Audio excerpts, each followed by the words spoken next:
నమస్తే. Welcome to Sakshi sports. నేను మీ కృష్ణ బాల. ఐపీఎల్ 2027 మినీ వేలానికి ముందు team India star allrounder Mumbai Indians captain Hardik Pandya trading తీవ్ర చర్చనీయాంశమైంది. ముంబై ఇండియన్స్ను వీడేందుకు హార్దిక్ పాండ్యా సిద్ధమవ్వగా అతన్ని తీసుకునేందుకు ఫ్రాంచైజీలు ఆసక్తి చూపిస్తున్నాయి. మరోవైపు ముంబై ఇండియన్స్ కూడా హార్దిక్ పాండ్యాను అడ్డుపెట్టుకుని తమకు కావాల్సిన ఆటగాళ్ల కోసం ఆయా ఫ్రాంచైజీలతో సంప్రదింపులు జరుపుతున్నట్లు వార్తలు వస్తున్నాయి. Kolkata knight riders, Chennai super కింగ్స్తో ట్రేడ్ డీల్ గురించి చర్చలు జరిగాయని ప్రచారం జరిగింది. కేకేఆర్ కెప్టెన్సీ ఇచ్చేందుకు కూడా సిద్ధంగా ఉన్నట్లు వార్తలొచ్చాయి. అయితే హార్దిక్ మాత్రం గుజరాత్ టైటాన్స్లోకి వెళ్లేందుకు ప్రయత్నాలు చేసినట్లు ఇండియన్ ఎక్స్ప్రెస్ పేర్కొంది. గుజరాత్ టైటాన్స్ కెప్టెన్సీ ఇస్తే జట్టులోకి తిరిగి వస్తానని పాండ్యా షరతు పెట్టాడని, కానీ ఈ ప్రతిపాదనను ఆ జట్టు నిర్మోహమాటంగా తిరస్కరించిందని తెలిపింది.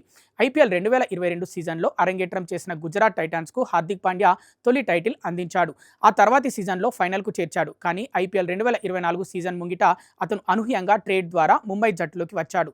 ఈ నిర్ణయం అటు గుజరాత్ టైటాన్స్, ఇటు ముంబై ఇండియన్స్కు చేట్ చేసింది. వ్యక్తిగతంగా హార్దిక్ పాండ్యా కూడా తీవ్రంగా నష్టపోయాడు. Gujarat titans head coach Ashish నెహ్రాతో ఉన్నప్పుడు హార్దిక్ పాండ్యా అద్భుతంగా రాణించాడు. ఈ క్రమంలోనే తిరిగి గుజరాత్ టైటాన్స్లో చేరాలని హార్దిక్ భావించాడు. కానీ కెప్టెన్సీ కండిషన్ పెట్టడంతో గుజరాత్ టైటాన్స్ అతని రాకను తిరస్కరించింది. కేవలం ఆటగాడిగా వస్తానంటేనే తీసుకుంటామని స్పష్టం చేసింది. హార్దిక్ పాండ్యాను జట్టులోకి తీసుకునేందుకు గుజరాత్ టైటాన్స్ సుముఖంగా ఉంది.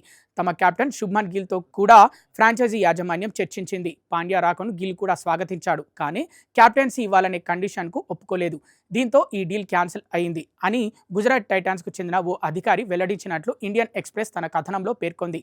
అయితే ఈ వ్యవహారంపై అధికారికంగా స్పందించేందుకు గుజరాత్ టైటాన్స్ నిరాకరించిందని కూడా తమ కథనంలో రాసుకొచ్చింది.